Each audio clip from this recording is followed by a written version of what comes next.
வணக்கம் நேயர்களே, ராஜ் நியூஸ் தொலைக்காட்சியின் விவாத நேரத்திற்கு உங்களை அன்புடன் வரவேற்பது தமிழரசி சிவகுமார். இன்றைய விவாதத்திற்கான தலைப்பை முதலில் பார்க்கலாம். தமிழகத்தில் அதிமுக தலைமையில் கூட்டணி ஆட்சி அமையும். அமித்ஷா மீண்டும் திட்டவட்டம். குழப்பத்தில் தவிக்கும் அதிமுக. கூட்டணி ஆட்சி தமிழகத்தில் சாத்தியம்தான். டிடிவி தினகரன். ஆட்சியில் பங்கு என்பது அமித்ஷாவின் பகல் கனவு. அமைச்சர் ரகுபதி. ராமதாசுடன் செல்வ பெருந்தகை திடீர் சந்திப்பு அணி மாற்றமா? இது பற்றிய விவாதத்தில் கலந்து கொண்டு பல்வேறு கருத்துக்களை முன்வைக்க வந்திருக்கும் விருந்தினர்களை ராஜ் நியூஸ் தொலைக்காட்சியின் சார்பாக வரவேற்கிறோம். முதலில் இணையத்தின் வழியாக இணைகிறார் திமுக துணை கொள்கை பரப்பு செயலாளர் கரூர் முரளி அவர்கள். சார் வணக்கம்.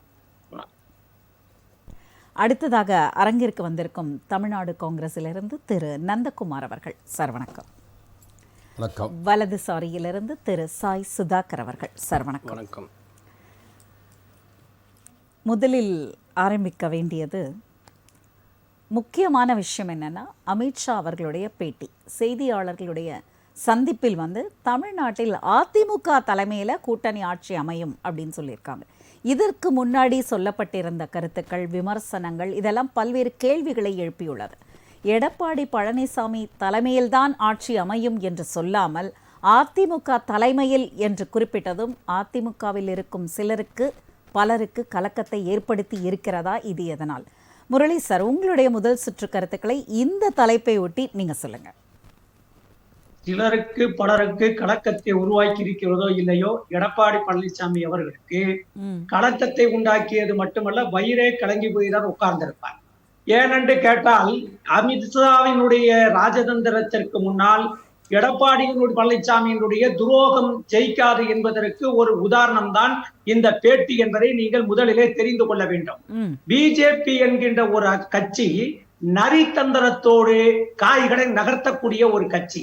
நரியிடம் போய் ஓனாயிடமும் நரியிடமும் போய் ஆடு சிக்கி கொண்டால் ஆடு தப்பிக்குமா என்றால் கண்டிப்பாக தப்பிப்பதற்கு வாய்ப்பு கிடையாது. அதே போல ஆடு சிக்கியதை போலதான் எடப்பாடி பழனிசாமி அவர்கள் இப்பொழுது பிஜேபியிடமும் அமித்ஷாவிடமும் சிக்கி இருக்கிறார்கள். ஆமை புகுந்த வீடும் அமிழ்தான் நுழைந்த வீடும் உருப்படாது என்று சொல்வார்கள். பிஜேபியோடு கூட்டணி வச்சு கட்சிகள் ஏதாவது உருப்பட்டு இருக்கிறதா என்றால் கண்டிப்பாக உருப்படவில்லை. சிவசேனா என்று சொல்லப்படுகிற ஒரு கட்சி கூட்டணி வைத்தது, அந்த கட்சியை சின்னபின்னமாக்கி சிதறடித்தார். அதே போல சரத்பவார் கட்சி கூட்டணி அமைத்தது, அந்த கட்சியை உடைத்து சிதறி சின்னபின்னமாக்கினார்கள். அதே போல இப்பொழுது அதிமுக என்று சொல்லப்படுகிற ஒரு கட்சியை சிதறித்து சின்னபின்னமாக்கின்ற வேளையிலே அமித்ஷா அவர்கள் தன்னுடைய நடவடிக்கையை அமைத்திருக்கிறார்கள். இதவர்கள் ஒன்றும் கிடையாது. ஜெயலலிதா அம்மையார் அவர்கள் சிறைச்சாலைக்கு சென்று விட்டு வந்த பிறகு மீண்டும் மருத்துவமனையில் போய் உடல் நலம் குறைவோடு இருந்த பொழுது அவருக்கு மரணம் நிச்சயம் என்று உறுதி செய்யப்பட்ட பிறகு அந்த கட்சியை காப்பாற்றுவதற்கு அந்த கட்சியில் இருந்தவர்கள் சசிகலாவை தேர்ந்தெடுத்தார்கள். சசிகலாவை தேர்ந்தெடுத்த பிறகு பிஜேபி என்ன நினைத்தது என்றால், சசிகலா வந்துவிட்டால் அந்த கட்சியை வலுவோடும் பொலிவோடும் வைத்து விடுவார். ஆகவே சசிகலாவிற்கு சிறைச்சாலைக்கு அனுப்ப வேண்டும் என்று ஒரு திட்டம் போட்டு சிறைச்சாலைக்கு அனுப்பி அவர்களுக்கு பாத சேவகம் செய்கின்ற 2 அடிமைகளை கையிலே வைத்துக் கொண்டு, ஒருவர் எடப்பாடி பழனிசாமி, இன்னொருவர் பன்னீர்செல்வத்தை கையிலே வைத்துக் கொண்டு அதிமுக என்று சொல்லப்படுகின்ற அந்த கட்சியை கபலீகரம் செய்திருக்கிறார்கள் என்பதுதான் நிச்சயம். ஒன்றும் கிடையாது. நான் என்ன கேட்கிறேன் அமித்ஷா அவர்களை கேட்கிறேன் என்று பேட்டிகளை சொல்லி இருக்கிறார். பேட்டிகளை தேசிய ஜனநாயக கட்சி கூட்டணி ஆட்சி அமையும் என்று சொல்லி இருக்கிறார். சரி, அதிமுகவின் சார்பில் ஒருவர் முதலமைச்சராக தேர்ந்தெடுக்கப்படுவார் என்று சொல்லி இருக்கிறார் என்றால், ஏன் எடப்பாடி தான் முதலமைச்சராக தேர்ந்தெடுக்கப்படுவார் என்று ஏன் சொல்லவில்லை என்றால், எடப்பாடியை காட்டிலும் இன்னொரு அடிமை யாராவது அதிமுகவில் கிடைத்திருப்பார்கள். ஒன்று செங்கோட்டையனாக இருக்கலாம், இல்லை என்றால் வேலுமணியாக இருக்கலாம். இவர் இந்த அடிமைகளை வைத்துக் கொண்டு ஆட்சி நடத்தலாம் என்று நினைக்கிறார்கள். ஒன்று மட்டும் நிச்சயமாக இந்த ஊடகத்தின் வாயிலாக சொல்கிறேன், விதை விதைத்தால் விளைச்சலை பார்க்கலாம், வினை விதைத்தால் வினையதான் பார்க்க முடியும். எடப்பாடி பழனிசாமி என்கின்ற விவசாயி அரசியல் நிலத்திலே விதையை விதைக்கவில்லை, வினையை விதைத்தார். அதை அறுவடை செய்ய வேண்டும். உப்பு தின்னவன் தண்ணி குடித்தே ஆக வேண்டும். துரோகம் செய்தவன் துரோகத்தை அனுபவித்தே ஆக வேண்டும். எங்களுக்கும் சசிகலாவுக்கும் 1000 கருத்து வேறுபாடு இருந்தாலும் சசிகலா உன்னை முதலமைச்சராக உட்கார வைத்து விட்டு போன பிறகு நீங்கள் சசிகலாவுக்கு எப்படி துரோகம் செய்தீர்களோ அதே போலதான் அமித்ஷா எடப்பாடி பழனிசாமிக்கு துரோகம் செய்வார். ஆகவே மதவாத சக்தி எப்படியாவது தமிழ்நாட்டில் நுழைய வேண்டும் என்பதற்கு ஒரு திராவிட கட்சியை இப்பொழுது கையிலே பிடித்திருக்கிறார்கள். இதோ வாருங்கள், இரும்பு துருப்பிடித்தால் இரும்பு நிலைகுலைந்து போய்விடும், கரையான் பிடித்தால் அந்த கரையானே அந்த கட்டையை அரித்துவிடும். அதே போல அதிமுக என்று சொல்லப்படுகிற இரும்பு பிடித்த துருவாய் அதிமுக என்ற கட்டையை பிடித்திருக்கிற கரையானாய் பிஜேபி இருக்கிறது. அது கண்டிப்பாக அந்த கட்சியை கபலீகரம் செய்யும். ஆனால் எனக்கு வருத்தம், நல்லதோ கெட்டதோ தமிழ்நாட்டு அரசியல் களத்தில் நானும் அதிமுக காரணம் ஒரு 50 ஆண்டு காலம் தேர்தல் களத்திலே நின்று நாம் 2 பேரும் பணியாற்றி கொண்டிருந்த இடத்திலே ஒரு காவி கொடிக்காரனை கொண்டு வந்து நிறுத்தி விட்டீர்களே என்பதுதான் எனக்கு வேதனையாக இருக்கிறது. முரளி சார், அப்ப அதிமுக பத்தி நீங்க கவலைப்படுறீங்களா? அதாவது என்னன்னா, அதிமுக தலைமையில கூட்டணி ஆட்சி அமையும், ஆனால் எடப்பாடி அவர்களுக்கு கிடைக்காதோ என்ற கவலை உங்களுக்கும் இருப்பது போல தோன்றுகிறதே. மேடம், எனக்கு எடப்பாடி பழனிசாமி முக்கியம் இல்ல. எனக்கு ஒரு திராவிட கட்சி அணிதேங்கிறதா எனக்கு வருத்தம். எனக்கு எடப்பாடி பழனிசாமி ஒன்றும் முக்கியம் கிடையாது. நல்லதோ கெட்டதோ தமிழ்நாட்டு அரசியல் களத்தில் 50 ஆண்டு காலம் திராவிட இயக்கம் தான் ஆட்சி செய்திருக்கிறது. ஒன்று திமுக இருக்கும், இல்லை என்றால் அதிமுக இருக்கும். ஆனால் இப்பொழுது திமுக இருக்கிற இடத்திலே அதிமுக எதிர்த்துக் கொண்டிருக்கிறது என்றால் 2026 திமுக ஆட்சி மீண்டும் மலர்கிற பொழுது எங்களை எதிர்க்கக்கூடிய இடத்தில் ஒரு திராவிட கட்சி இல்லாமல் ஒரு காவி கட்சி வந்து அந்த இடத்துல உட்கார்ந்து விடுகிற பொழுது நான் வருத்தப்படுவேன். என் பங்காளி செத்துவிட்டால் கரிசோறு திங்கிறவன் அல்ல இந்த கரூர் முரளி. அதற்காக கண்ணீர் சிந்தக்கூடியவன் திமுக காரன் என்பதை முதலிலே நாங்கள் பதிவு செய்ய. சரிங்க சார், நம்ம பேசுவோம். சுதாகர் சார், அதாவது தமிழக அரசியலில் திராவிட கட்சிகள் தான் ஆட்சி செய்ய வேண்டும், அவர்களுக்குத்தான் தமிழ்நாட்டு மக்களின் மீது அக்கறை இருக்கும், ஆளும் கட்சியாக அல்லது எதிர்கட்சியாக. ஸோ இந்த தமிழகத்தில் தாமரை மலர்ந்தே தீரும் என்ற வார்த்தை என்றும் மலர்ந்தே தீரும், அப்படியே தான் இருக்குமே தவிர மலருவதற்கான வாய்ப்புகள் என்றுமே கிடைக்காது என்று ஆணித்தரமாக தன்னோட கருத்துக்களை பதிவு செஞ்சிருக்கார் முரளி அவர்கள். அது மட்டும் இல்லாமல் பிஜேபியோட அந்த நரி தந்திரம் அது இங்கே செல்லுபடி ஆகாது அப்படின்னு சொல்லியிருக்கார் ஒரு ஆரூடம். உங்களோட கருத்துக்கள் என்ன? முதல்ல அவருக்கு ஒரு கேள்வி வைக்கணும். அண்ணா குறுக்க பேசாதீங்க, அதுக்கப்புறம் நான் முடித்த பிறகு நீங்கள் பதில் சொல்லுங்கள். அதாவது இந்த திமுகன்ற ஒரு கட்சி திராவிட கட்சின்னு வச்சுக்கோங்களேன், அவங்க பாஜக கூட கூட்டணியில் இருந்து மந்திரி சபையில் இடம் பெறும்போது பாஜக பாயசம் மாதிரி இருந்தது. இப்போ அதிமுக கூட பாஜக கூட்டணி வைக்கும்போது அது பாய்சன் மாதிரி தெரியுது. ஸோ இது மாதிரி ஒரு யாரு நிறைய அப்போ தேவைப்படும் போது போறது, தேவையில்லாத போது கழட்டி விடுறது, அப்போ யார் நரி தந்திரம் யாருக்கு இருக்கு? கொஞ்சம் யோசனை பண்ணி பார்க்கணும். அப்புறம் சகோதரர் இப்போ பேசும்போது ஒரு நல்ல விஷயமாவது பேசினாரா? அதாவது ஒரு வெறித்தனமா வன்மம் கக்குகிறார். அவர் மட்டும் கிடையாது, அதாவது பாஜக மீது அது அப்படி ஒரு கொடூரமான வார்த்தைகள் யாராவது உபயோகிப்பாங்களா? அவங்க கட்சி, இவர் மட்டும் கிடையாது பாவம், இவரை விட மேல மட்டத்தில் இருக்கிறவங்க, தலைவர்கள், தொண்டர்கள் எல்லாமே இது மாதிரி தரக்குறைவான வார்த்தைகள். ஒரு மத்திய உள்துறை அமைச்சரை நேற்று கூட ஒரு எம்பி, அவர் பாஜக கூட்டணியிலும் இருந்திருக்கிறார் எம்பியாக, அவர் கூறுகிறார் முட்டாள் அப்படின்னு கூறுகிறார். ஸோ அவங்களுக்கு அவ்வளோ வெறியா இருக்குது. அதோ பாஜகவின் வளர்ச்சி, பயம், வெறுப்பு, ஆட்சி போய்விடுமே, நமக்கு ஆட்சி பறி போய்விடுமே, ஜெயித்து விடுவார்களே, நம்மளை தள்ளி விடுவார்களே, எவ்வளோ பயம் இருக்கும். ஏன்னா இப்போ பயமே அவங்க இப்போ ஒரு முருகன் மாநாடு நடந்தா கூட அது சங்கிகள் மாநாடு அப்படின்றாங்க. இப்போ அவர் அந்த பவன் கல்யாண் தலைமை தாங்கினதுக்கு ஒரு கேள்வி கேட்டார். அவர் என்ன நம்ம ஊரில் சேர்ந்தவரா, தமிழ்நாட்டை சேர்ந்தவரா அப்படின்னு கேட்டார். அப்போது நீங்கள் விபி சிங் சிலையை திறக்கிறதுக்கு அகிலேஷ் யாதவை கூட்டிகிட்டு வரீங்களே, இவராவது பவன் கல்யாணாவது தமிழில் பேசினார். அகிலேஷ் யாதவ் என்ன நம்ம தமிழ்நாட்டு மக்களுக்கு மஞ்சள் அரைத்து கொடுத்தாரா? அவர் ஏன் கூட்டிகிட்டு வந்தீங்க? அவர் ஹிந்தியில் தானே பேசிட்டு போனார். இவராவது தமிழில் பேசினார். அவரையும் நீங்கள் வன்மமாக பேசுறீங்கன்னா உங்களுக்கு பயம் தவிர வேற என்ன? அவங்களுக்கு என்ன பயம்னா, அதாவது அந்த சென்னிமலையை இயேசுமலைன்னு மாற்றணும்னு சொல்லும் பொழுது அங்கே 20,000 30,000 பேர் தானாக கூடி ம் இதே வெறித்தனத்தை காண்பித்து அதை முறியடித்தார்கள். அதே மாதிரி ரெண்டாவது அந்த திருப்பரங்குன்றம் மலை மேலே கறி சாப்பிடும் பொழுது அதற்கு எதிர்ப்பு தெரிவிக்கும் போது இவங்க வந்து தடை உத்தரவு போடுறாங்க. அப்போ எல்லாரும் கலைஞ்சு போயிட்டாங்க. 1 மணிக்கு கோர்ட் தீர்ப்பு வருது, நீதிமன்ற தீர்ப்பு வருது. 3 மணிக்குள்ள அங்கே 2 லட்சம் பேர் கூடுறாங்க. அதே மாதிரி இந்த முருகன் மாநாடு நடத்தும் பொழுது இவங்க எவ்வளவோ தடுத்து பார்த்தாங்க. அந்த கொடியில் கூட அவ்வளோ சீப்பாக பிஹேவியர். அந்த இந்து முன்னணி கொடியின் நடுவில் திமுக கொடி. மேபி அவங்களுக்கு ஏதாவது அங்கே ஃபங்க்ஷன் இருந்திருக்கலாம், அவங்க ஒரு ஓரமாக கூட கட்டி இருக்கலாம். பட் அதெல்லாம் தவிர்த்து சிறு பிள்ளைத்தனமாக அங்கே பார்த்தீங்கன்னா அங்கே எவ்வளவு அமைதியாக ஒரு 5 லட்சம் பேர், அவங்க போலீஸ் தரப்பில் சொன்னதே ஒரு 5 லட்சம் பேர் அப்படின்னு. நானும் அந்த மாநாட்டுக்கு போயிருந்தேன். கிட்டத்தட்ட 10 லட்சம் பேர். அது அதிர்வு தானே. தானாக சேர்ந்த கூட்டம். ஆனா இன்னொன்னு இருங்க, நான் பொறுமையா கேளுங்கண்ணா, பதறாதீங்கண்ணா. உங்க கட்சியே பதற்றத்தில் இருக்குது, கொஞ்சம் பொறுமையா இருங்கண்ணா. ஓகே, அங்க வந்தவர்கள் அங்க இருந்த சாமான்களை யாரும் திருடி செல்லவில்லை. மற்ற மாநாடு மாதிரி நான் எந்த மாநாட்டையும் குறிப்பாக சொல்லவில்லை.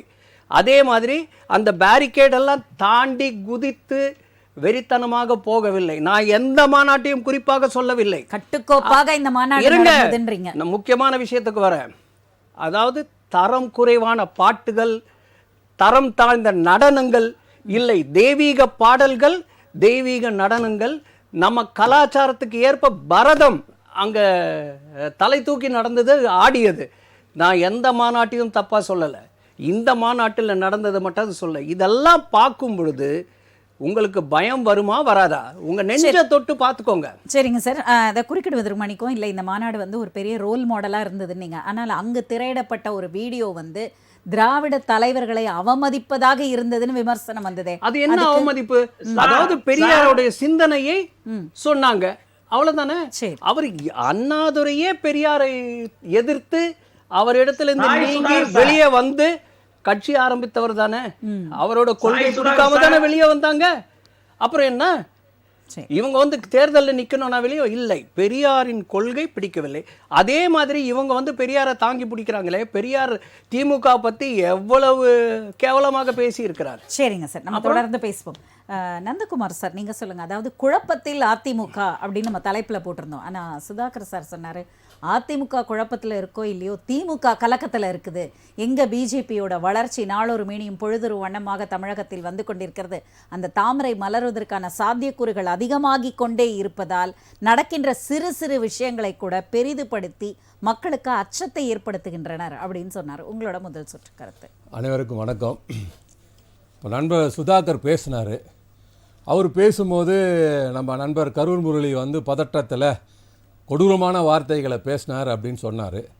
ஆனால் இவர் உபயோகித்த வார்த்தைகள்லாம் பார்த்தீங்கன்னா பயம், கொடூரம், பதட்டம், அப்படியே துடிக்கிறாங்க, வெடிக்கிறாங்க, எல்லாம் இப்படி இவர் பேசிட்டார்.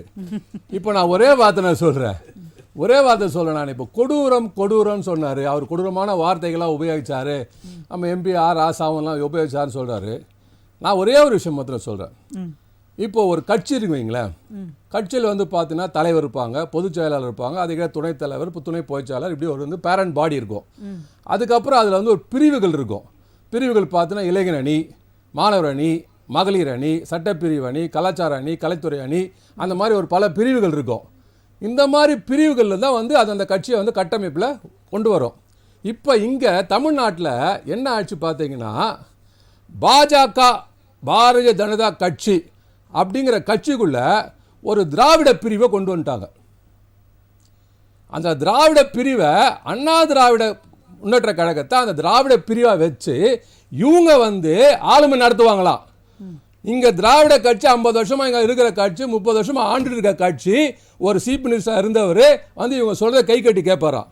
அது யாராக இருந்தாலும் சரி, அது மாற்று கட்சியாக இருந்தாலும் சரி, மாற்று கூட்டணி கட்சியாக இருந்தாலும் சரி, ஒரு திராவிடன்ற முறையில், ஒரு தமிழ்ன்ற முறையில் ஒரு கட்சி, ஒரு கூட்டணி பேச வரவங்களுக்கு ஒரு தார்மீகமாக எப்படி பேசணும், எப்படி நடக்கணும்னு தெரியாதா? நீங்கள் சென்ட்ரல் அமித்ஷாவாக இருக்கலாம், சென்ட்ரலில் நீங்கள் மினிஸ்டராக இருக்கலாம். ஆனால் இங்கே வந்தீங்கன்னா அதிமுக தான் தலைமைன்னு. அதிமுக கூட ஏற்கனவே கூட்டணியில் இருந்ததால் காங்கிரஸுக்கு இவ்வளவு கோபம் வருகிறதோ? இவ்வளவு கோபம் இல்லைங்க, இவ்வளவு கோபம் இல்லை. இப்போ அதே கருமொழி சொன்னதான் நான் சொல்றேன். இங்க நாங்க 50 வருஷமா அந்த கூட்டணியில் இருந்திருக்கோம், கூட இருந்திருக்கோம், ஒன்னா பார்க்குறோம், எல்லாம் பண்ணிட்டு இருக்கோம். இன்னைக்கு ஒரு தமிழன் தலை குனிந்து எங்கிருந்தோ வந்த ஒருவர் சங்கிகளோடு சேர்ந்து கொண்டு இங்கு நீ கட்டளையிடுவாய் நான் செய்வேன் என்றால் நாங்கள் என்ன பாஜகவின் கூட்டணியில் இருக்கும் ஒரு பிரிவு அணியா? அவங்க ஒன்றா கேட்காம இருக்கலாம். ஆனால் நான் தமிழனா ஒரு திராவிடனா இதை கண்டிப்பாக கேட்டு ஆகணும். சரி சுதாகர் சார், அதாவது எப்படி எங்கிருந்தோ வந்த ஒருவர் எனக்கு கட்டளை இடுவார், அதை நான் கேட்டுக்கொள்ள வேண்டுமா, அடங்கி செல்ல வேண்டுமா, என்னுடைய திராவிட ரத்தம் என்னாவது, இந்த திராவிட நாடு என்னாவது அப்படின்னு கேட்டிருக்காரு. கரெக்டாக கேட்டாரு. ஆனால் இது அப்போ எடப்பாடி இந்த கேள்வியை உணரலைன்னு அர்த்தமா? அந்த மாதிரி கேள்வியே இல்லை அப்படின்னு தான் அர்த்தம். இவங்களா ஒரு கற்பனை பண்ணி காங்கிரஸும் சரி திமுகவும் சரி அவங்களுடைய கூட்டணி கட்சிகளும் சரி இது மாதிரி 2 பேர் சேர்ந்தா அதிமுக அழிந்து விடும் அப்படின்னு இவங்களா கற்பனை. ஏன்னா பயம். அவங்க 2 பேரும் சேரட்டும். இருந்தாலும் அப்ப எங்களுக்கு ஒரே பயம். அன்னில இருந்து இன்னைக்கு சொல்றோம், இங்க அமைதி பூங்காவான தமிழகத்தை நீங்க சாதி மதம் வேறுபாட்டால கலைச்சி இங்க சீரழிச்சிடாதீங்கன்ற ஒரே பயம் தானே தவிர எங்களுக்கு மற்றபடி எங்களுக்கு அந்த வெந்த பயம் இல்ல. நீங்க நீங்க மோடி கூட 30 வாட்டி கூட்டுவாங்க, நீங்க திருப்பி அந்த நேட்டோக்கு கீழே தான் போவீங்களே தவிர நீங்க எல்லாம் இங்க திருப்பி கூட்டணி ஆட்சியை அமைக்கிறதுல வாய்ப்பே கிடையாது. இப்ப நான் இன்னொன்னு சொல்றேன் பாருங்க, இப்ப இவங்க ரொம்ப சாதாரணமா சொல்றாங்க, எல்லாருக்கும் எங்களுக்கு பொது எதிரிங்கிறாங்க. இப்ப இவங்களுக்கு பொது எதிரி யார் தெரியுமா? எடப்பாடியார் தான். என்ன காரணம் சொல்லுங்க? அவர் இவங்க நினைக்கிறதுல அவர் விட்டு கொடுக்க மாட்டார். அவர் இவங்க 50 சீட் எதிர்பார்க்கறாங்க, மினிமம் மேக்ஸிமம் கொடுத்தா 10 சீட்டு கொடுப்பார். இதெல்லாத்தையும் உடைச்சு இவங்க 100 சீட்டாவது வாங்கி இங்க ஆட்சி அமைக்கணும்னு நினைக்கிறதுக்கு அவர் ஒத்து வர மாட்டார். அதனால இப்ப அவர் எப்படியாவது இங்க ஒதுக்கணும். அதுக்கு ஒரு எட்டப்பன் யாராவது கிடைச்சிருப்பாங்க, அதை வச்சுட்டு இங்க ஒரு குழப்பத்தை உருவாக்கணும்னு சொல்லிட்டு இவங்க உள்ள வராங்களே தவிர மற்றபடிலாம் இவங்க நினைக்கிற மாதிரிலாம் இங்க எங்களுக்கு யாருக்கும் பயம் இல்லை, பதற்றம் இல்லை. சார் அப்படி பதற்றம் இருந்திருந்தா நான் சொல்றேன், எடப்பாடியார் அமித்ஷா பேசி போனதுக்கு அப்புறம் இது வரைக்கும் ஒரு ஸ்டேட்மெண்ட் கூட கொடுக்கல. நீ பண்றத பாடுறான்னு சொல்லிட்டு கம்முன்னு உட்காந்துருக்காரு. இன்னைக்கு பேசுற இன்னைக்கு இவ்வளவு ஒரு குழப்பம் நடக்குது. அவர் அடுத்த மாசம் 7ஆம் தேதியிலிருந்து கோயம்புத்தூர் சுற்றுப்பயணம் போறோம், அவர் பாட்டு ப்ரோக்ராம் போட்டு கிளம்பிட்டாரு. அவங்க லெட்டர் பேர்ல ப்ரோக்ராம் வெளியே வந்தாச்சு. அவர் இப்படி கிளம்புறாரு, 7ஆம் தேதி அமித்ஷா வராரு. ஏன் வரீங்க? எதுக்கு வரீங்க? யாருக்கு பயம்? இப்போ இதே வைகை செல்வன் சொல்றாரு, கூட்டணினா எங்கதான் பெரும்பான்மைக்கு நாங்க தான் டிசைட் பண்ணணும். நீங்க என்ன சொல்றாரு? ராஜேந்திர பாலை சொல்றாரு, நாங்க அதிமுக தலைமையில அங்க ஆட்சி நடக்கும் சொல்றாரு. அப்ப நீங்க திருப்பி கூட்டணி கூட்டணி ஆட்சி தான் நடக்கும்னா எப்படி நடக்கும்? எவ்வளவு சீட் ஜெயிப்பீங்க, எவ்வளவு சீட் வாங்குவீங்கன்னா உங்களுக்கு தெரியாது. அப்புறம் நீங்க அதுக்குள்ள எப்படி கூட்டணி ஆட்சி அமைச்சிருவீங்க? மேல கொடுக்கறதுக்கான வாய்ப்புகளே இல்ல. ஏனென்றால் எடப்பாடி அவர்கள் அவரோட தயக்கம் இல்லைன்னா அவரோட அமைதி உங்களுக்கு எல்லாத்தையும் வெளிப்படையாவே சொல்லிடுது. ஏன் கண்டனத்தை தெரிவிக்கலன்னா 10 சீட்டு தான், நீங்க என்ன வேணா பேசிட்டு போங்க, அந்த மென்டாலிட்டியில தான் அவர் இருக்கிறாரு. அதுக்கு முன்னாடி அண்ணனுக்கு ஒரே ஒரு சந்தோஷமான விஷயம் சொல்லணும். அழகா சொன்னாரு, அதாவது அமைதி பூங்காவாக தமிழ்நாடு இருக்குன்னு. நேற்றுக்கு திருவள்ளுவர் மாவட்டத்தில் மட்டும் 3 கொலைகள். ஓகே, அதுல பாதி போதையில் செய்யப்பட்ட கொலைகள். அதே மாதிரி இப்போ போலீஸ் தரப்புலே சொல்லப்படுது 4-5 வருஷமா இங்க ட்ரக்ஸ் புழக்கத்தில் இருந்திருக்கு அப்படின்னு அந்த 2 நடிகர்களை பிடித்து உள்ள போட்ட பிறகு இதே போலீஸ் தரப்புல 4 வருஷமா இங்க போதை பொருள்கள் இருக்கு. இதே இடத்துல 3 நாளைக்கு முன்னாடி நடந்த விவாதத்துல அந்த போதை பொருள் குஜராத்ல முத்ரா துறைமுகத்துல எப்படி வந்ததுன்னு இங்க உங்க தலைவர் ஒருத்தர் பேசிட்டு போயிருக்காரு. பெங்களூர்ல இருந்து வந்ததுன்னு போலீஸ் தரப்புல சொல்லி இருக்குன்னா அதான் ஹெட் குவார்ட்டர்ஸ் முத்ரா துறைமுகம் அங்க போகும். இப்ப இது சொல்றாரு, ஒரு கொலை 2 கொலை சார் சொல்லிட்டு நான் பதில் சொல்றேன். டெய்லி பட்டியலின பெண்கள் அவதிப்பட்டு இருக்காங்க, அதெல்லாம் பத்தி பேசுங்க. இந்த பாருங்க, இதுல மத்திய பிரதேஷ் ஒடிசால ஒரு அண்ணன் தம்பிங்க 2 பேரு பசுமாடு வாங்கி தமிழ்நாடு பத்தி பேசுவோம். உங்க ஆட்சி நடக்கிறது சார். ஒரிசால அண்ணன் தம்பி 2 பேருங்க பசுமாடு கண்ணு வாங்கின்னு வண்டியில ஏத்தின்னு போறாங்க. போற வழியில மடக்கிட்டாங்க ஒரு கூட்டம் மாடு எதுவுமே கட்டிட்டாங்க. இவங்க 2 பேரை அடிச்சு மாடு மாதிரி முட்டி போட்டு கிட்டத்தட்ட 2.5 கிலோமீட்டர் முட்டி போட்டு இழுத்துட்டு போயிட்டு இருக்கானுங்க. அடி மேல அடி, முகத்தெல்லாம் அடி. இதெல்லாம் அடிச்சு முடிச்சதுக்கு அப்புறம் அவங்ககிட்ட போய் 30,000 ரூபாய் கொடுத்தா விடுவேங்கிறாங்க. அவன் இல்லங்கிறான். அங்க போய் உடனே தலைவர்கிட்ட போய் சொல்றான், யாரும் ஒரு சங்கி கிட்ட போய் சொல்றாங்க. அந்த தலைவர் நேரத்தை சொல்றான், சரி அந்த 30,000 ஏன் விட்டு நான் உன்னை விடுறேன் அப்படின்றான். கடைசி வரைக்கும் போராடி அவங்க போலீஸ் கூட கம்ப்ளைண்ட் இல்ல. நீங்க வந்து அமைதி பூங்கா வருகிற தமிழ்நாட்டை பத்தி பேசிட்டு இருக்கீங்க. நீங்க முதல்ல ஒழுங்கா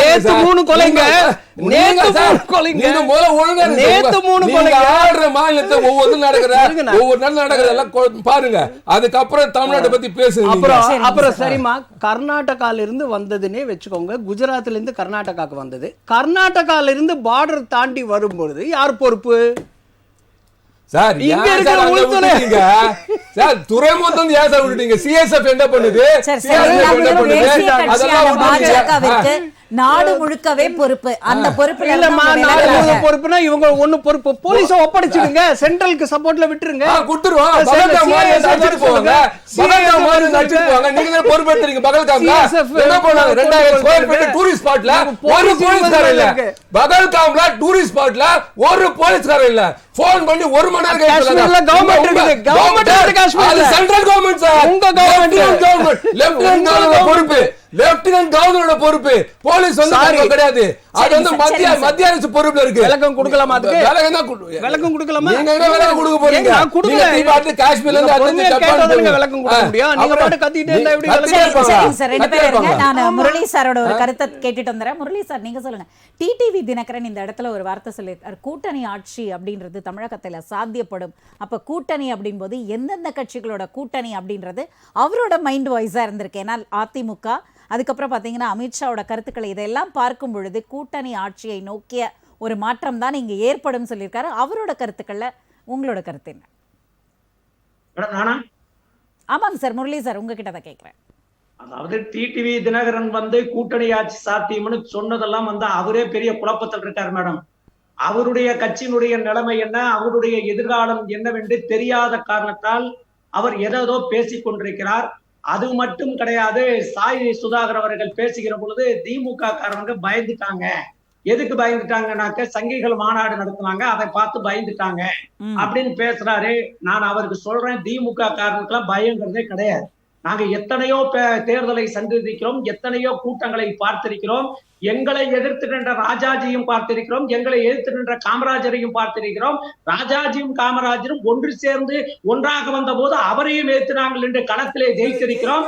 ஆகவே இந்த சங்கிகள் மாநாடு நடத்தியதனால் திமுக பயந்து விட்டது என்பதை மட்டும் நீங்கள் வந்து தயவு செய்து மறந்துருங்க. எங்களுக்கு எல்லாம் பயம் கிடையாது.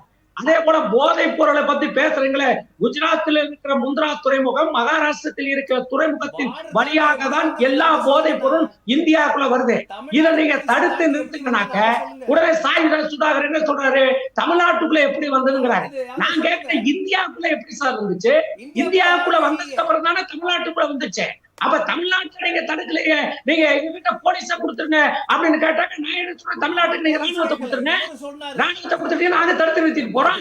நீங்க நிறுத்த வேண்டியது உங்களுக்கு அயல்நாட்டிலிருந்து வெளிநாட்டிலிருந்து வர போதைப் பொருளை தடுத்து நிறுத்த அப்படின்னா உங்களுக்கு எதிர்க்கு சார் மத்திய அரசாங்கம். அந்த மத்திய அரசாங்கத்தை வைத்து நீங்கள் என்ன செய்ய போயிருங்க? அதே போல இன்னொரு விஷயத்தையும் அண்ணன் சொல்றாரு, பாரதிய ஜனதா கூட்டணி அதிமுக கூட்டணி வந்துருச்சு, அதனால பயப்படுறாங்க. ஒண்ணு நான் சொல்றேன் கேட்டுக்குங்க. எப்ப பிஜேபி அதிமுக கூட்டணி என்று அமித்ஷா அறிவித்தாரோ, அமித்ஷாவுக்கு பக்கத்திலே கசாப்பு கடைக்காரனிடம் சிக்கி ஆடு போல எடப்பாடி பழனிசாமி உட்கார்ந்து இருந்தாரோ, அப்பொழுதே அதிமுக தொண்டர்கள் எல்லாம் முடிவு செய்து விட்டார்கள், 2026 திமுக தான் ஜெயிக்கணும். திமுக ஜெயிச்சாலும் அதிமுகங்கிற கட்சியை காப்பாற்ற முடியும்னு அதிமுக காரங்களே நம்புறாங்க. சார் ஒண்ணும் கிடையாது. அந்த மாநாட்டுல போய் பெரியாரையும் அண்ணாவையும் கொச்சைப்படுத்துறாங்க. ஒரு நாடு தடிமாடுக போய் உட்கார்ந்து கேட்டுக்கிட்டு இருக்குது. நீங்க பேசுறீங்களே, பெரியாரையும் அண்ணாவையும் கிடையாது. கட்சியின் சார்பாக நம்ம பேசுறோம், பொது வெளியில பேசுறோம். அதனால நம்ம வார்த்தைகளில் கொஞ்சம் 4 பேர் முன்னாள் அமைச்சர் உட்கார்ந்து இருக்காங்களே, கொஞ்சமாவது ஒரு எதிர்ப்பு தெரிவிப்பதற்கு வெளியே வந்திருக்கணும்ல. வேண்டாம், அது வேண்டாம், எதிர்ப்பு தெரிவிக்க வேண்டாம். இன்னைக்கு வர எடப்பாடி பழனிசாமி பேசிருக்காருங்களா? ஏங்க எங்க பெரியாரை ஏங்க விமர்சனம் பண்ணீங்க, ஏங்க எங்க அண்ணாவை விமர்சனம் பண்ணீங்க அப்படின்னு ஒரு கேள்வி கேட்டிருக்காரா?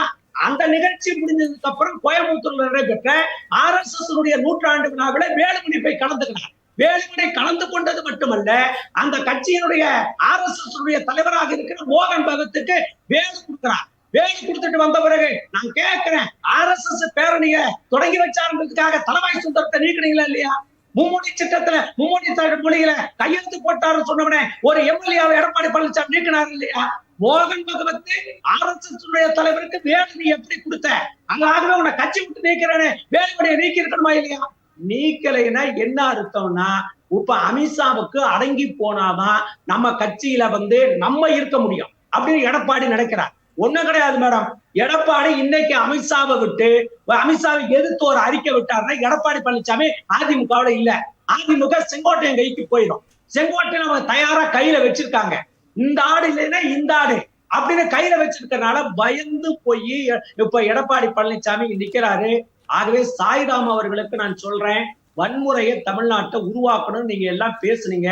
சென்னிமலையில போய் RSS மாநாடு நடத்துறீங்க, அதை ஏசுமலையா ஆக்குவோம்னு பேசுறாங்கன்னு சொன்னீங்க. யார் சார் வாட்ஸ்அப்ல செய்தி போட்டது? RSS தலைவர்களில் ஒருவராக இருக்கிறவர் தான் வாட்ஸ்அப்ல சென்னிமலையை ஏசுமலை ஆக்குவாங்க அப்படின்னு சொல்லி ஒரு வாட்ஸ்அப் செய்தியை போட்டு நீங்களே ஒரு வதந்தியை பரப்புனீங்க. அதே போல தஞ்சையில இருக்கிற மைக்கேல்பட்டியில ஒரு மாணவி தற்கொலைக்கு முயற்சி செய்தாருன்னு அது எதனால வந்துச்சு அப்படின்னா மதமாற்றம் அங்க நடைபெற்றது, அதனாலதான் அந்த பெண் தற்கொலைக்கு முயற்சி செய்தார்னு சொல்லி வாட்ஸ்அப்ல பஜ்ரங் தள் கட்சியினுடைய தலைவராக இருக்கக்கூடியவர் வாட்ஸ்அப்ல செய்தியை போட்டார். அந்த செய்தி எடுத்து அன்னைக்கு மாநில தலைவராக இருந்த அண்ணாமலை போட்டார். உடனே ஒரு வன்முறை வராதான் நினைச்சாங்க. வன்முறை வர்றது மட்டுமில்ல, சிபிஐ விசாரணை செஞ்சு இது மதமாற்றத்திற்கான அறிகுறி கிடையாது, அங்கு நடைபெறவில்லை என்று உண்மையை வெளிச்சத்திற்கு கொண்டு வந்தார்கள். உங்கள் நோக்கமே தமிழ்நாட்டில் வன்முறையை உருவாக்க வேண்டும்.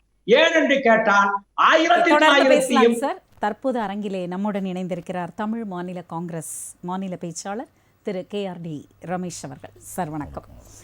உங்ககிட்ட இருந்து தான் இந்த பிரேக்குக்கு அப்புறம் தொடங்குறேன். என்னன்னா, ராமதாசுடன் காங்கிரஸ் தலைவர் செல்வ பெருந்தகை திடீர் சந்திப்பு.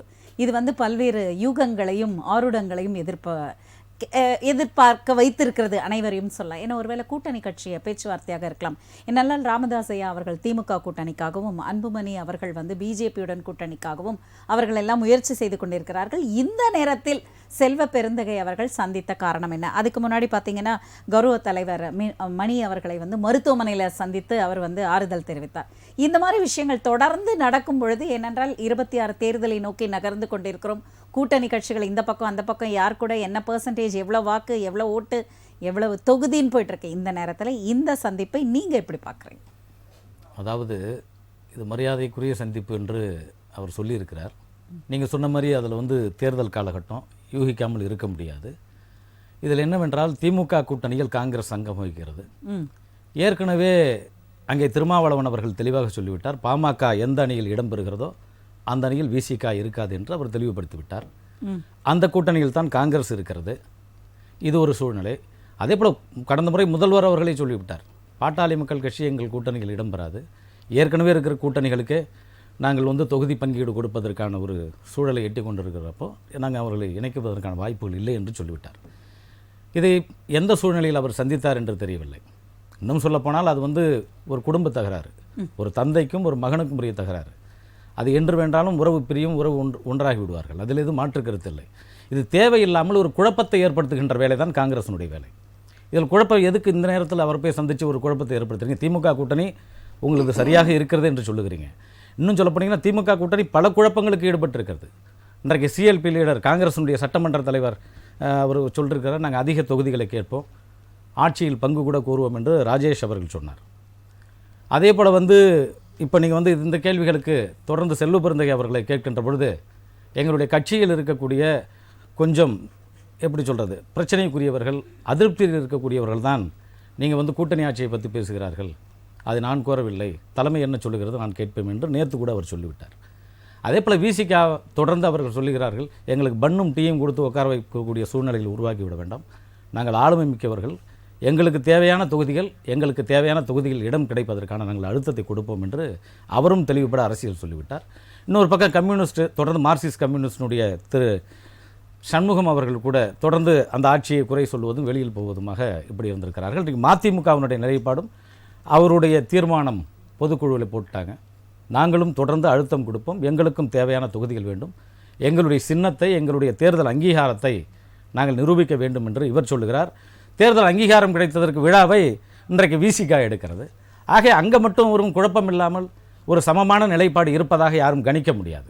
இந்த சூழ்நிலையில் இன்றைக்கு செல்வ பெருந்தகை அவர்கள் இன்றைக்கு மருத்துவர் ஐயா அவர்களை சந்தித்தது ஒரு குழப்பத்திற்குரிய ஒன்று தான். அவர்கள் எந்த முடிவு எடுக்க போகிறார்? ஒருவேளை காங்கிரஸ் திமுகவை தவிர்த்து விட்டு வேறொரு மாற்று அணியை அமைப்பதற்கான முயற்சியை தமிழகத்தில் எடுக்கிறதா, அதை அவர் தெளிவுபடுத்த வேண்டும். ஏனென்றால் இங்கு உங்களுடைய நாடாளுமன்ற உறுப்பினர்கள் இன்றைக்கு உங்களுடைய இந்தியா கூட்டணியினுடைய அங்கம் வகித்து இன்றைக்கு திமுகவினுடைய நாடாளுமன்ற உறுப்பினர்களும் சரி, இன்றைக்கு காங்கிரசினுடைய நாடாளுமன்ற உறுப்பினர்களும் சரி, பலம் வாய்ந்தவர்களாக இன்றைக்கு அங்கே குரல் கொடுப்பதற்கான ஒரு சூழலை ஏற்படுத்தியிருக்கிறது. இந்த சூழலை அவர் தான் தெளிவுபடுத்தணும். நீங்கள் திமுக கூட்டணியில் இருக்கீங்களா, இல்லை வெளியில் வர போகிறீங்களா, இல்லை நீங்கள் மருத்துவர் ஐயாவோட சேர்த்து நீங்கள் தனியாக அணியை உருவாக்க போகிறீங்களா? இன்னொரு யூகங்களும் சொல்கிறாங்க, தாவைக்கோட காங்கிரஸ் சேர்ந்துரும் அப்படியும் கூட சொல்லுகிறாங்க. ஆகவே இந்த யூகங்களுக்கு குழப்பத்தை ஏற்படுத்தியவரை தான் பதில் சொல்ல வேண்டுமே தவிர இது நாம் இதில் பதில் சொல்வதற்கான சூழல்கள் இல்லை. இன்னொன்றும் சொல்லுகிறேன், கூட்டணி கட்சி கூட்டணி ஆட்சி என்பது இன்றைக்கு நேற்று ஏற்பட்டது கிடையாது. நீங்கள் 1999 2001 ஆட்சியிலேயே மக்கள் தலைவர் மூப்பனார் அவர்கள் இந்த தேசத்திற்கு, இந்த நாட்டிற்கு, குறிப்பாக தமிழ்நாட்டுக்கு கூட்டணி ஆட்சி வேண்டும் என்று அவர்கள் சொன்னாங்க. இன்னும் சொல்ல போனீங்கன்னா மத்தியில் கிட்டத்தட்ட கடந்த முறை பல ஆண்டுகள் நீங்கள் தனி கட்சி தான் ஆட்சி ஆண்டிருக்கு. அதற்கு பிறகு தான் நீங்கள் காங்கிரஸில் திமுகவாக இருக்கட்டும், மற்ற கட்சிகளாக இருக்கட்டும், கூட்டணி மந்திரி சபை மத்தியில் அமைந்தது. ஆனால் தமிழகத்திற்கு அதுக்கான சூழல் இதுவரைக்கும் வரல. நீங்கள் 67க்கு அப்புறம் முயற்சி பண்ணாங்க, மக்கள் தலைவர் மூப்பனார் அவர்கள் முயற்சி பண்ணார்கள், வரல. ஆனால் அந்த ஸ்டாண்டில் இன்றைக்கும் விசிகாவினுடைய தலைவர் திருமாவளவன் அவர்கள் இருக்காங்க. அதனால தான் அவருடைய உறுதிப்பாட்டை அப்பப்போன்னு சொல்லுவாங்க, நீங்கள் கூட்டணி மந்திரி சபை வேண்டும். ஆனால் ஒரு வகையில் அது நல்லதும் கூட. நீங்கள் தனி கட்சியாக பெரும்பான்மையாக ஒரு விட்டு ஆட்சிகளை கொடுக்கின்ற பொழுது ஒரு ஊழல் செய்தவர் கூட மீண்டும் அந்த ஆட்சியிலே அங்கம் வகிக்கக்கூடிய அளவிற்கு அமைச்சராக அங்கம் வகிக்கக்கூடிய ஒரு சூழல் வருகிறது. ஆனால் கூட்டணி மந்திரி சபை என்று சொன்னால் நீங்கள் குறைந்தபட்ச பொது செயல் திட்டத்தை நம்ம போட்டிருப்போம். நீங்கள் ஊழல் செய்தவர்களோ தவறு செய்தவர்களோ மீண்டும் அந்த கூட்டணியிலே அந்த அமைச்சரவையில் அங்கம் வகிக்க முடியாது. இப்படிப்பட்ட ஒரு சூழல்கள் வரும். ஆகவே கூட்டணி மந்திரி சபை இங்கே வேண்டும் என்பதனுடைய நிலைப்பாடு இன்றைக்கு திமுக கூட்டணியிலும் இருக்கிறது, அதே போல் அதிமுக கூட்டணியிலும் இருக்கிறது. அதில் மாறுபட்ட கருத்தில்லை. ஆகவே தமிழகத்தினுடைய எதிர்கால நிலைப்பாட்டு இந்த தேர்தல் செயல்பாட்டை பொறுத்து அது அமையும் என்பது என்னுடைய முதல் கட்டம். சரிங்க சார். நந்தகுமார் சார், நீங்கள் சொல்லுங்கள். அதாவது திமுக கூட்டணியிலேயே 1000 பிரச்சனை இருக்குது. அந்த பிரச்சனை வெளியே வராமல், அந்த கூட்டணி உடையாமல், அதை அப்படியே கட்டுக்கோப்பாக இருக்கிறதுக்கு நம்மால் என்ன செய்ய முடியுமோ அதை செய்கிறத விட்டுட்டு குழப்பத்தை ஏற்படுத்தக்கூடிய வகையிலே, அனைவருக்கும் ஒரு சந்தேகத்தை ஏற்படுத்தக்கூடிய வகையிலே ஏன் காங்கிரஸ் தலைவர் அங்கு சென்று பார்த்தார்? இது மரியாதை நிமித்தம்ன்றதெல்லாம் ஒத்துக்க முடியாது. இல்லை இல்லை, அண்ணா நல்லா கரெக்டாக பேசினார். குழப்பத்தை ஏற்படுத்துறது யார் முதல்ல அதை சொல்லுங்கள். ஒரு குடும்பத்து பிரச்சனை அப்படின்னாரு. அந்த குடும்பத்துக்குள்ளே குழப்பத்தை ஏற்படுத்துறது யார்? காங்கிரஸா இல்லை திமுகவா? சொல்லுங்கள். ஒரு அப்பாவும் பிள்ளை ஒத்துமையாக இருந்து தலைவராகவும் செயல் தலைவராகவும் இருந்து கட்சியை வழி நடத்திட்டு போகிறாங்க. அப்பா பிள்ளைக்குள்ளே ஒரு பிரச்சனையை கொண்டு வர்றாங்க, குழப்பத்தை கொண்டு வர்றாங்க. நீ தலைவரே இல்லை, நான் தலைவரே ஒன்று ஆக்க மாட்டேன், கடைசி வரைக்கும் நான் தான் தலைவராக இருப்பேன், நான் தான் கூட்டணியை முடிவு பண்ணுவேன், நான் தான் சீட்டு கொடுப்பேன்ற அளவுக்கு ஒரு தலைவர் பெரியவர் வந்திருக்காருன்னா அப்போ அந்த உள்ளுக்குள்ளே எவ்வளோ பெரிய பூகப்பை வெடிச்சிருக்கணும் யோசிச்சு பாருங்க. அந்த குழப்பத்தை கொண்டு வந்தது யாரு? அந்த குழப்பத்தை பற்றி நமக்கு என்ன? அதுதான் அவருடைய அதான் அந்த குழப்பத்தை. ஏன்னா அவங்க கூட இருக்கிறாங்க, அதை பற்றி பேச மாட்டாங்க. அடுத்தது இப்போ அதிமுகவில் ஒரு குழப்பத்தை கொண்டு வந்திருக்காங்க. அதிமுகவில் அவங்க கூட்டணி ஆட்சின்னு முதல்ல சொன்னாங்க, இல்லைன்னு இவங்க மறுத்துட்டாங்க. இங்கே முடிவு பண்ண வேண்டியது கூட்டணி ஆட்சியா இல்லையாங்கிறது அதிமுக. அப்படி இருக்கும்போது திருப்பி அமித்ஷா கூட்டணி ஆட்சிங்கிறார். இப்போ இங்கே ஒரு குழப்பத்தை இருக்கார். சரி, கூட்டணி ஆட்சினா யார் முதலமைச்சர்னா அது அதிமுகலேருந்து ஒருத்தர் வருவார், ஆனால் யாரும் சொல்ல மாட்டேன் அப்படின்னா இந்த குழப்பத்தை உருப்படுத்து யாரு? காங்கிரஸா? குழப்பத்தை உருவாக்குவதற்காகவே அப்படி சொல்லலங்க. சொன்ன மீனிங் சொல்றேன். அது நான் சொல்லல. எல்லா ஊடகத்திலயும் இதோட பொருள் என்னன்னு எல்லாரும் விவாதிச்சுட்டு இருக்காங்க. அதனோட பொருள் என்னன்னு இப்ப சொல்லிட்டு இருக்கோம். இப்ப அந்த மாதிரி ஒரு குழப்பத்தை உருவாக்கிட்டாங்க. இதுவும் நாங்க பண்ணல. இப்ப ஒரு பெரும் தலைவர் அவர் ஐயா ராமதாஸ் அவர் மரியாதை நிமித்தமா பார்த்துட்டு வந்திருக்காரு. அது தப்பே கிடையாது. சரி, நீங்க நினைக்கிற மாதிரி அதுல ஏதோ ஒரு யூகங்கம், நீங்க எல்லாமே சொல்றீங்க யூகம் தான். சரி, ஒரு யூகமே இருக்கும், அது காலம் இருக்கு. நீங்க சொன்ன மாதிரியே அவரு அந்த பக்கம் போகலாம், மகன் அந்த பக்கம் போகலாம், பிள்ளை அந்த பக்கம் போகலாம், எடப்பாடி இந்த பக்கம் போகலாம், செங்கோட்டையன் அந்த பக்கம் போகலாம், எவ்வளவோ வாய்ப்புகள் இருக்கு. அப்பெல்லாம் வரும்போது அதுக்கேற்ற மாதிரி ஒரு கட்சி, அதுவும் இங்க ஆண்டுகிட்ட கட்சி, அதுக்கேற்ற மாதிரி ஒரு முடிவு எடுப்பாங்க. அதுக்கேற்ற நாங்களும் போவோம். இதை நாங்க குழப்பம் பண்ணணும், தமிழ்நாட்டு மக்களை குழப்பணுன்ற அவசியம் தமிழ்நாடு காங்கிரஸுக்கு இல்லவே இல்லை. சரிங்க சார், நீங்கள் சொல்லுங்கள் சாய் சுதாகர் சார். அதாவது ஏற்கனவே பிஜேபியுடன் என்றுமே கூட்டணி கிடையாது என்று சொல்லி கொண்டிருந்த அதிமுக இப்போ கூட்டணியில் போயிட்டு கூட்டணி ஆட்சி தான் அதிமுக தலைமையில் தான் ஆட்சி அப்படின்னு சொல்லிட்டு காட்சிகள் எல்லாம் மாறி இருக்கிறது. அதே போல பாமக இருக்கிற இடத்துல இருக்க மாட்டோன்னு விசிக சொல்லியிருக்காங்க அப்படின்றத மேற்கோள் காட்டியிருக்கார். இப்போ திமுக கூட்டணியிலிருந்து காங்கிரஸ் பிரிவதற்கான சாத்தியக்கூறுகள் இருக்கிறது, தமிழக வெற்றி கழகத்தோட இணைவதற்கான பேச்சுவார்த்தையும் நடக்குது. இந்த மாதிரியான குழப்பத்திற்கு நடுவில் பாஜகவோட ரோல் என்னவா இருக்கும்? அதுக்கு முன்னாடி மக்களுக்கு வந்து ஒரு பெரிய விஷயத்தை தெளிவுபடுத்தணும். குழப்பம் உண்டாக்குறாங்கன்னு சொல்லிட்டு மதிப்பிற்குரிய அமித்ஷா அவர்கள் பேசாத வார்த்தைகளை பேசினார்னு இப்ப நம்ம காங்கிரஸ் கட்சியில இருந்து அவர் சொல்றாரு. அதாவது நான் குறுக்கிட்டேன்னா இருங்க, உங்க இதுதான் நான் பதற்றம்னு சொல்றது. நான் வெயிட் பண்ணல, நான் சொன்ன பிறகு நீங்க போய் சொல்றீங்க. முதலமைச்சர் எடப்பாடியான்னு கேட்டதுக்கு அதிமுக இருந்து ஒருத்தர் வருவாருன்னு சொல்லிட்டு போனா அப்ப என்ன? அப்படிலாம் சொல்லல. அதிமுக ஒருத்தர் அதிமுக இருந்து வருவாங்கன்னு சொன்னாரு. யாரு? அதிமுக தான் பொதுச் செயலாளர் அவர் இருக்காரு, அந்த கட்சியை வழி நடத்திட்டு இருக்காரு. அவரு மீது உணர்த்துறாரு, நீங்க நினைப்பீங்களா? சரி, எடப்பாடி பழனிசாமி என்ற வார்த்தையை, அந்த பெயரை சொல்வதில் என்ன தயக்கம்? எல்லாரோட கேள்வி. இருங்கம்மா, அன்னைக்கு மேடையில அவங்க கூட்டணி அமைக்கும் போது சொல்லலையா எடப்பாடி தலைமையில தான் ஆட்சி அமையும்னு சொல்லலையா? இன்னைக்கு ஏன் சொல்லல? இன்னைக்கு எடப்பாடியை பத்தி பேசல, தலைவர் பத்தியே பேசல. அதிமுக தலைமையில கூட்டணி ஆட்சி அமையும் அப்படின்னு தான் சொல்லியிருக்காரு. இவங்க வந்து எடப்பாடி பேரை சொல்லல அப்படின்னு இவங்க சொல்றாங்க. நீங்க சொல்றீங்க. பொறுமையா இருங்க. நான் பொறுமையா இருந்தேன் இல்ல? இல்ல, நான் உங்களுக்கு ஏன் அந்த பொறுமை இல்ல? உங்களுக்கு ஏன் அந்த பொறுமை இல்ல? உண்மையா பேசுங்க. உங்களுக்கு ஏன் அந்த பொறுமை இல்ல? உங்களுக்கு ஏன் அந்த பொறுமை இல்ல? தமிழ்நாட்டில் உங்களுக்கு ஏன் அந்த பொறுமை இல்ல? குழப்பாதீங்க. உங்களுக்கு ஏன் அந்த பொறுமை இல்ல?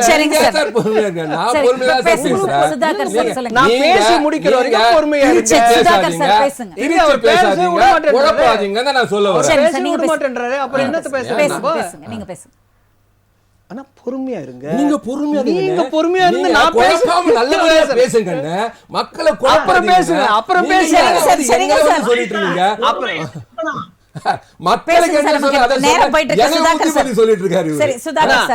எதிரில இருக்கிறவங்க சொன்னதை கேட்கிற அளவுக்கு தைரியம் இருக்கணும்னா, ஒரு விவாதத்துக்கு வந்தீங்கன்னா நீங்க வந்து பேச விடலன்னா அப்புறம் சொல்லுங்க. நீங்க பொறுமையா இருங்க, தைரியமா பொறுமையா இருங்க. தைரியமா தான் இல்லையே நீங்க உங்களுக்கு நான் என்ன பேசுறேன். நீங்க அவர் பக்கம் திரும்பாதீங்க சார். நீங்க மக்கள் பக்கம் உங்க கருத்துக்களை வெளியிடுங்க. நீங்க உண்மையா பேசினா நிறுத்தாம உண்மை வந்துட்டே இருக்கும். இது பொய்ய பேசினா என்ன யாருன்னு சொல்லுவாங்க, யாருன்னு சொல்ல தடுக்க வரும். அதனால உண்மையா பேசுங்க, தைரியமா பேசுங்க. எனக்கு தைரியம் இருக்கு. நீங்க கைய கடி உட்காருங்க சார். நீங்க பேசுற வரைக்கும் நான் தைரியமா கைய கடி உட்காருங்க சார். நான் பேசுறேன், தைரியமா உண்மையா பேசுங்க சார். உங்களோட நேரம் சார், நீங்க பேசுங்க சார். சுதாகர் சார், அதே மாதிரி அதாவது என்றுமே கூட்டணி இல்லை அப்படின்னு சொல்லி திரும்ப போறாருன்றாங்க. ஆனா இதே மதிப்பிற்குரிய வைகோ அவர்கள் அந்த ஈழத்தமிழர்கள் கொன்று குவித்த கூட்டம் அது. எவனாவது அதாவது ஒரு என்னமோ வார்த்தை யூஸ் பண்ணார், அவரும் கடுமையான வார்த்தை யூஸ் பண்ணாரு, புத்தி சுவாதீனம் உள்ளவன் அந்த கட்சியில கூட்டணி வைப்பானா அப்படின்னு வச்சு அவங்கள தான் கூட்டணியில் சேர்த்திருக்காங்க. அவங்களுக்கு ஒரு எம்பியும் கொடுத்தாங்க, அவங்களுக்கு எம்எல்ஏ சீட்டும் கொடுத்தாங்க. அப்போ அவங்க செஞ்சா நல்லது, இவங்க செஞ்சா தப்பா? சரி, அவங்கள செஞ்சாங்க, அவங்கள செய்யறாங்க. அத இவங்க அப்படி கிடையாது. இவங்க தலைவரே என்ன சொல்லியிருக்காரு?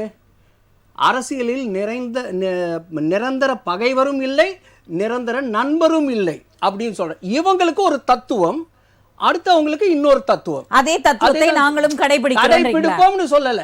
அன்னைக்கு வார்த்தை, அன்னைக்கு சூழ்நிலை அவர் சொன்னாரு. இன்னைக்கு சூழ்நிலை வராரு. இப்போ மதிப்பிற்குரிய கமல்ஹாசன் கூட டிவியை உடைச்சு தான் கட்சியை ஆரம்பிச்சாரு. ஆனா இன்னைக்கு அவங்க கட்சியில் இருக்கிற எம்பி இதுல கோட்டால எம்பி ஆகிவிட்டு நீங்களே பிரஸ்ல கேட்கும்போது என்ன சொல்றாரு? மக்களுக்கு தேவைப்பட்டது அதனால் வந்தேன் அப்படின்னு சொல்றாரு.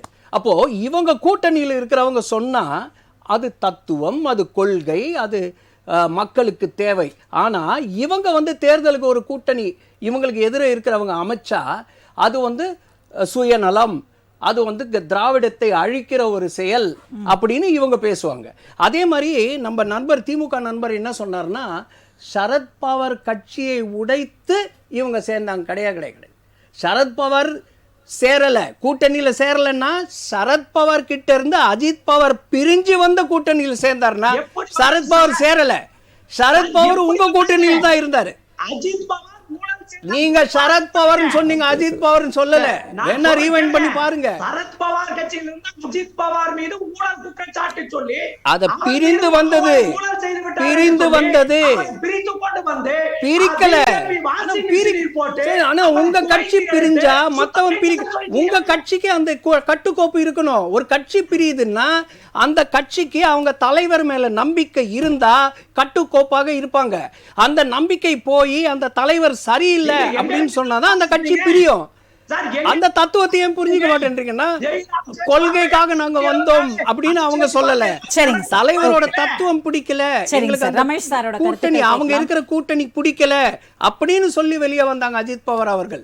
அதனால சரத் பவார் கட்சி அவங்க பிரிக்கல, பிரிந்து வந்தாங்க. சரிங்க சார், சரிங்க சார். ரெண்டு பேரும் கொஞ்சம் அமைதியா இருங்க. இந்த தலைப்பை ஒட்டிய கருத்துக்களை வந்து நான் ரமேஷ் சார் கிட்ட கேட்கணும். சார், அதாவது அமித்ஷா அவர்கள் பேச்சுக்கள் தான் இன்று அனைத்து தொலைக்காட்சிகளிலும் வந்து ஒரு தலைப்பாகவும் விவாத பொருளாகவும் மாறி இருக்கிறது. அதிமுக தலைமையில கூட்டணி, அதிமுக தலைமையில ஆட்சி, இந்த கூட்டணியிலிருந்து வரும் அப்படின்றத மட்டும் சொல்லிட்டு ஏன் எடப்பாடி அவர்களுடைய பெயரை சொல்லவில்லை அப்படின்னு கேட்டதுக்கு, அந்த கால ஒரு சிச்சுவேஷனுக்கு ஏற்ற மாதிரி பேசத்தானே செய்வாங்க, இதையெல்லாம் ஒரு தலைப்பா வைக்கணுமா அப்படின்ற மாதிரி இருக்கு கருத்து. உங்களோட கருத்து என்ன? நீங்க சொல்றது அதே தான் நானும் சொல்றேன். நீங்க அதாவது இங்க வந்து சந்திச்சாரு, எடப்பாடி வீட்டில் போய் விருந்து சாப்பிட்டாரு. எடப்பாடி அவர்கள் தலைமையில தான், அதிமுக தலைமையில் தான் தேசிய ஜனநாயக கூட்டணி ஆட்சி அமைக்கப்படுகிறது என்று தெளிவா சொல்லிட்டாங்க இன்னைக்கு. அதற்கப்புறம் பல முறை சொல்லியாச்சு. நீங்க ஃப்ளோவில் ஒரு கேள்வி கேட்கக்குள்ள, ஒரு பத்திரிகையாளர் தொடர்ந்து கேள்வி கேட்கக்குள்ள இயல்பா பேசுறது ஒண்ணுதான். நீங்க யார் வந்து வார்த்தை தவறல.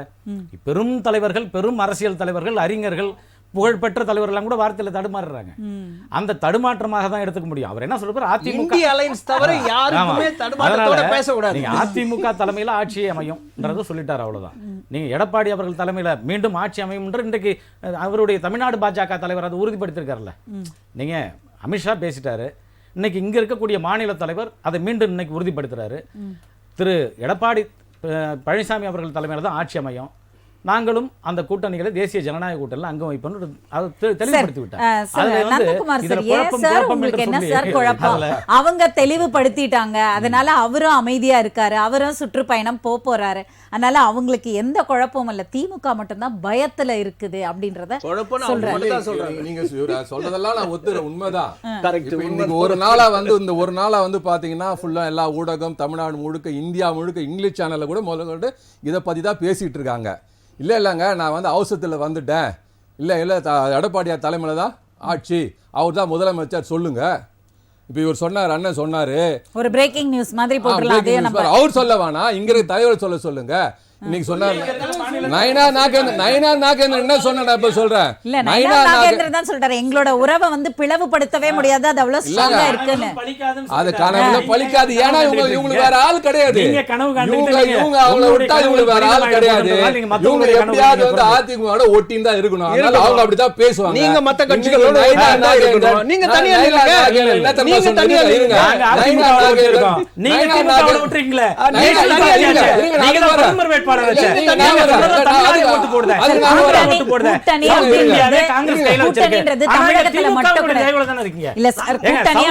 தமிழகம் மட்டும் கிடையாது, இந்தியா முழுக்க எல்லா கட்சியோட கூட்டணியோட தான் சொல்றாருல. சவுத் இந்தியா முச்சூடும் காங்கிரஸ் தான் கையில வச்சிருக்கு. இங்க ஏன் நீங்க திமுக தயவுல ஓட்டுறீங்க? நீங்க தான் பிரதமர் வேட்பாளர்ல, தனிச்சு நிப்ப நில்லுங்க. பிரதமர் வேட்பாளர் நீங்க, ஆனா உங்களை பயன்படுத்தி திமுக இங்க அரியணை ஏறி கொண்டிருக்கிறது. அதை நீங்க மறந்துடுறீங்க.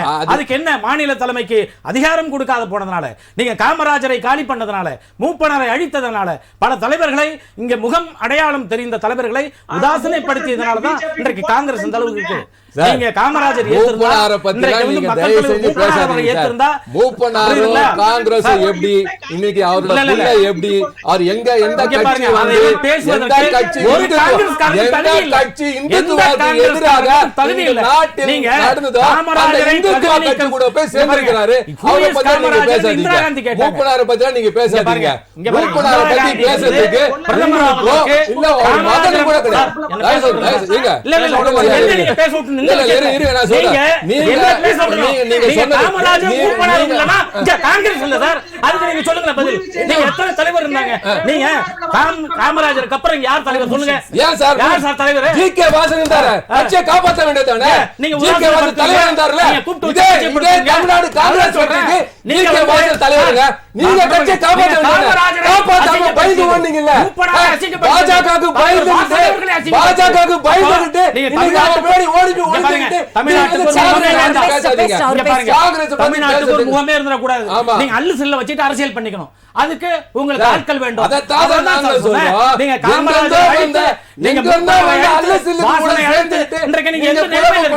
நீங்க யாராவது தகுதி வாய்ந்த தலைவர்கள் இருக்கீங்களா? சொல்லுங்க.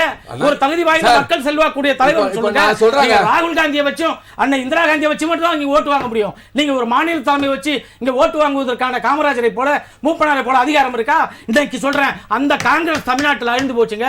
நீங்க 2001 மீண்டும் எங்களுடைய உள்ளுதுக்கீட்டுல மூப்பனார் அவர்கள் காங்கிரஸ் அடையாளம் கொடுத்தார். அதுக்கப்புறம் இங்க ஜெயிச்ச உடனே அன்னை சோனியா காந்தியை போய் சந்திச்சார். கிட்டத்தட்ட எங்களுடைய சட்டமன்ற உறுப்பினர்கள், நாடாளுமன்ற உறுப்பினர்கள்லாம் போய் அந்த விசுவாசத்தோடு சந்திச்சார். ஆனால் அவமானப்படுத்தியது, அசிங்கப்படுத்தியது காங்கிரசுடைய தலைமை. அதை எங்கேயும் மறுக்க முடியாது. ஒரு தமிழனாக இருந்தால் காமராஜரை யார் அந்த காமராஜர் கேட்ட இந்திரா காந்தியை அவர் பிரதமராக்கினார். அப்படி கேட்டவர் அவர். மூப்பனார் அவர்கள் இன்னைக்கு ராஜீவ்காந்தி அவர்களை பிரதமராக்கினார். ஆனால் அவரையும் அவர் அசிங்கப்படுத்தினார்கள். இன்றைக்கு தலைவர் வாசன் அவர்களை கூட இன்றைக்கு இருக்கக்கூடிய ராகுல் காந்தி அவர்களை அசிங்கப்படுத்தினார். இதெல்லாம் எப்படி ஏத்துக்க முடியும்? சரிங்க சார், இதையும் உங்களுடைய ஒரே ஒரு கருத்து போது சொல்லிட்டு இவர் சொன்னார், நிறைவான கருத்தா சொல்லிடுறேன். நாகேந்திரன் என்ன சொன்னார் நான் சொல்லிடுறேன். அவர் சொன்னார், இந்த மாதிரி எடப்பாடியை பத்தி ஒன்னும் சொல்லலையேன்னு கேட்டதுக்கு, இதுக்கு எங்களோட தலைமை அமித்ஷாவும் எடப்பாடியாரும் சேர்ந்து முடிவு பண்ணிப்பாங்க காமனா சொல்லிட்டு போயிட்டார். நீ இதை பத்தி நான் மேல் கொண்டு ஒன்னும் பேசுறதுக்கு இல்லைன்னு அவர் சொல்லிட்டார். அவர் சொன்னதுல என்ன பாத்தீங்கன்னா, எடப்பாடியார் இருக்கார், ஆனா நாங்க இன்னும் அவர் தான் சிஎம் தான் முடிவு பண்ணலான்ற மாதிரி அவர் மேலோட்டமா சொல்லிட்டு போயிட்டார். அதே மாதிரி இப்ப நான் சொல்லுவது என்னன்னு பாத்தீங்கன்னா, இவங்க இந்த முருகர் மாநாடு நடத்தினாங்க. ஒரே வரியில் சொல்லுங்க. முருகர் மாநாடு நடத்தினாங்க. நீங்க என்ன வேணா பண்ணுங்க, நீங்க என்ன பாட்டுனா பாடுங்க. பெரியார், அண்ணா, கலைஞர், ஆபாச பாட்டு மட்டும் அது இல்ல, எதுவும் சொல்ல சார், ஆபாச பாட்டுன்னு சொல்ல சார். இவங்களெல்லாம் நீங்க அசிங்கப்படுத்துற மாதிரி ஒரு கேவலமான ஒரு சித்தரி பண்ணி எடுத்து ஒரு ராமகோபாலன் ஒருத்தரை கொண்டு சிங்கமா காமிச்சு இவங்களெல்லாம் நீங்க திராவிடத்தை ஒழிப்பேன்னு சொன்னா, ஏங்க இன்னைக்கு நீங்க படிச்சது, நான் படிச்சது, உங்க கட்சியில இருக்கவங்கலாம் படிச்சது வளர்ந்ததெல்லாம் அந்த தமிழ்நாட்டுலங்க, அதுக்கெல்லாம் வழி வச்சது இவங்க தாங்க. அந்த ஒரு மரியாதைக்காகவாவது நீங்க அதை அவாய்ட் பண்ணியிருந்தா ரொம்ப நல்லா இருந்திருக்கும். நன்றி சார். நன்றி சார். உங்களுடைய நிறைவான கருத்து சுதாகர் சார். இது இவங்களுக்கு தான் ஒரு கஷ்டமா இருக்கு. அதிமுக வெள்ளத்தில் அடிச்சுக்கிட்டு போயிடுமோ பாஜக கூட வந்தா அப்படின்னு இவங்க தான் வருத்தப்படுறாங்க. இவங்க தான் பாவம் பதறாங்க. அவங்க ரொம்ப காமா இருக்காங்க. அதிமுக அவங்களுக்கு தெரியும், பாஜகவுக்கு தெரியும், அந்த கூட்டணியில் இருக்க கட்சிகள் எல்லாருக்கும் தெரியும். ஆனால் ஒன்று பாருங்க, இவங்க போய் இவரை பெரியவரை சந்திச்சது மரியாதை நிமித்தமான சந்திப்பு. அதே மதிப்பிற்குரிய அமித்ஷாவோ இல்லை திரு நாகேந்திரன் அவர்களோ அந்த டாக்டரை போய் சந்திச்சிருந்தா அது ஒரு யூகம். இதுக்காக போனாங்க, ஒரு சீட்டு பேசுறதுக்காக போனாங்க, பணம் கொடுக்க போனாங்க, கட்சியை சேர்த்துக்கிறதுக்காக போனாங்க, அவங்க வெளியே போறதை தடுக்கிறதுக்கு போனாங்க அப்படின்னு பேசுவாங்க. அதனால அதாவது இருங்க நான் சொல்றேன், காங்கிரஸ் காங்கிரஸுக்கு திமுகவுக்கு அதனுடைய கூட்டணி கட்சிகளுக்கு தான் இவங்களை பத்தி கவலை இருக்கு. யாரு? பாஜக பத்தியும் அதிமுக பத்தியும். அதிமுகவோ பாஜகவோ இவங்க பேசுறத பத்தி கவலையே படல. அவங்க பாட்டுக்கு அவங்க பாதையில போயிட்டு இருக்காங்க. வலுவான கூட்டணி அமையும்.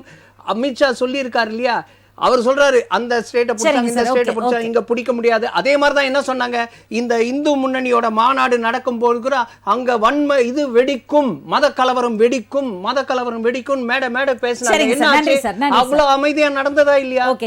இவங்க ஒரு ராங் நரேட்டிவ் செட் பண்ணிக்கிட்டே வராங்க. இறங்கி விட்டது, தேர்தல் ஜுரம் ஒற்றிக்கொண்டு விட்டது எல்லா கட்சிக்கும், அது ஆளுங்கட்சிக்கும் சரி எதிர்கட்சிக்கும் சரி. ஆகவே அவர்கள் இவர்கள் மீது குழப்பத்தை ஏற்படுத்துவதும் இவர்கள் அவர்கள் மீது குழப்பத்தை ஏற்படுத்துவதும் தொடர்ந்து நடக்கும். எவ்வளவு குழப்பங்கள் இருந்தாலும் மக்கள் தான் எஜமானர்கள், அவர்கள் குழப்பம் இல்லாமல் இருப்பார்கள். நன்றி சார். நன்றி. முரளி சார், உங்களுடைய நிறைவான கருத்து. பேச பொழுது தமிழ் மாநில காங்கிரசினுடைய பேச்சாளர் அவர்கள் பேசுகிற பொழுது ஏதோ ஜி.கே. வாசன் அவர்கள் ஒரு சுயமரியாதையோடு இருப்பதை போல பேசினார். காலமெல்லாம் காங்கிரஸ் கட்சியில இருந்து பதவி அறிவித்தவர் மூப்பனார் அவர்கள். அவர் பெற்ற பிள்ளை அந்த காங்கிரசுக்கே துரோகம் செய்துவிட்டு பிஜேபிக்கு போய்விட்டதுதான் இல்ல, அது தவறான எனக்கு வேதனையாக ஏற்றுக்கொள்ள இருக்கிறது. முடியாது. அதற்கு பிறகு ஏனென்றால் சொன்னார், இல்ல. சாய்குமார் அவர்கள் சொன்னார், அதாவது என்ன அகில சாய்குமார் இந்திய சொன்னார், காங்கிரஸ் என்னடா, தலைமைக்கே அலுவலகம் இல்லாத பொழுது என்ன, தன்னுடைய அலுவலகத்தை அதிமுக கொடுத்தவர் போயிடுச்சுனாக்கா, அதிமுக போனதுனால நீங்க ஏன் வருத்தப்படுறீங்கன்னா ஒண்ணும் கிடையாது. நீங்க மூப்பனார் பிரதமர் அவரை தடுத்தது திமுக. மோடியை போல நாங்கள் இருக்க முடியாது. எங்க திராவிட கட்சியில ஒரு கட்சியாக இருக்கிற கவலை இல்ல. நாங்க வந்து அழிவதை நினைத்து எங்களுக்கு வருத்தமாக முடிச்சிட்டோம் சார். அப்புறம் இரண்டாவது இன்னொரு செய்தியை நான் பதிவு செய்வதற்கு ஆசைப்படுகிறேன். கொஞ்சம் பொறுமையா இருங்க. நீங்க பேசுறது வந்து நான் மூப்பனார் பிரதமர் அவரை தடுத்தது இன்னொரு தமிழன். சாய்குமார் நன்றி சார், சார். நன்றி. சுதாகர் சார், அவர் உங்களை வந்து முடிச்சிட்டோம். நான் தடுக்கிறேன். ஒரு செய்தியை மட்டும் நான் சொல்றேன், கேட்டுங்க மேடம். நாடாளுமன்ற தேர்தல் நடந்தது. நாடாளுமன்ற தேர்தல் நடந்த பிறகு அதிமுகவின் செயற்குழு கூடிய பொழுது அந்த செயற்குழுவிலே எடப்பாடி பழனிசாமியை முதலமைச்சராக்க வேண்டிய தீர்மானம் போட்டார்கள். ஆனால் அமித்ஷா அதிமுக கூட்டணி என்று அறிவித்த பிறகு அவர்கள் செயற்குழு நடக்கிறது. நன்றி சார், நன்றி. செயற்குழுவிலே வெற்றி பெறுவோம் என்று சொன்னார்களே தவிர எடப்பாடி முதலமைச்சராக்குவோம் என்று சொல்லவில்லை என்று சொன்னால் ஒரு பெரிய சதி நடக்கிறது. அந்த சதியிலே அதிமுக என்ற ஒரு கட்சி வீழப் போகிறது என்பது வருத்தமாக இருக்கிறது. நன்றி சார், உங்களுடைய நிறைவான கருத்துக்கு மிக்க நன்றி. பிஜேபியினுடைய தந்திரத்தில் இன்றைய விவாதத்தில் கலந்து கொண்ட விருந்தினர்கள் அத்துணை பேருக்கு ராஜ்நியூஸ் தொலைக்காட்சியின் சார்பாக மனமார்ந்த நன்றி. ஆதரவை தாருங்கள் என்று அதிமுக தொண்டர்களை கேட்டுக்கொள்கிறேன். நன்றி சார், நன்றி. நேயர்களை மீண்டும் அடுத்த நிகழ்ச்சியில் சந்திக்கும் வரை பெறுவது தமிழரசி சிவகுமார்.